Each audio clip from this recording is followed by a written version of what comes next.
company was established by Max Wiseman in 1932. He took a bold decision from a company point of view that he would send 2 of his 3 sons over to Germany to investigate the purchase of an entire frame manufacturing company, which he did. He purchased everything and brought over to the UK the machinery, and he brought with him 8 tradesmen from the company, and they created the name Algha. But when the national health occurred, and what they were looking for were manufacturing companies that could give longevity to the product. If you received a frame from the national health, you've received it free of charge. So the cost on the government and the country was quite a lot.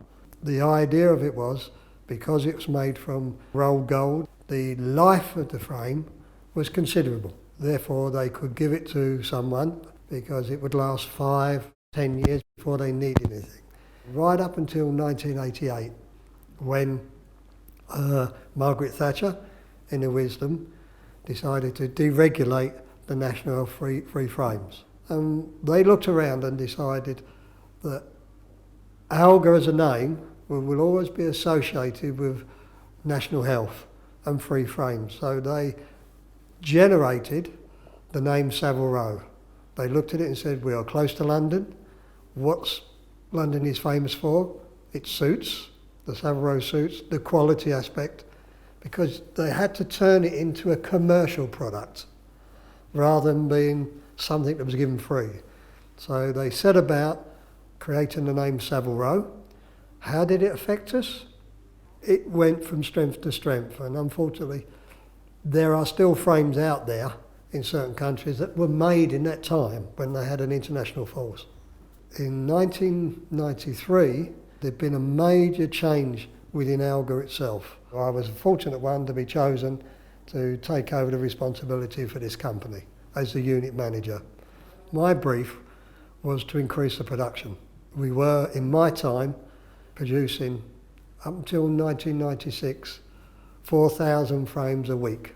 The customers we had were Specsavers, Boots, Vision Express, DNA, and we were growing. 96 we were growing, 97 we were growing.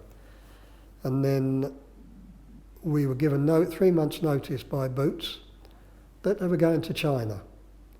And that subsequently followed that all the multiples decided they would source their goods from the Far East, which obviously cut a very large hole in our turnover.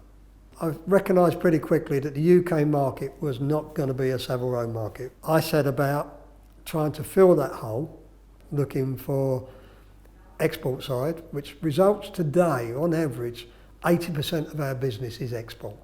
To be fair, over the last few years, that has expanded, to areas like Japan, Korea, very strong in America, and we're going forward. We do small business with Vietnam and Australia, and I tried to do it that we didn't have reliance on just one country.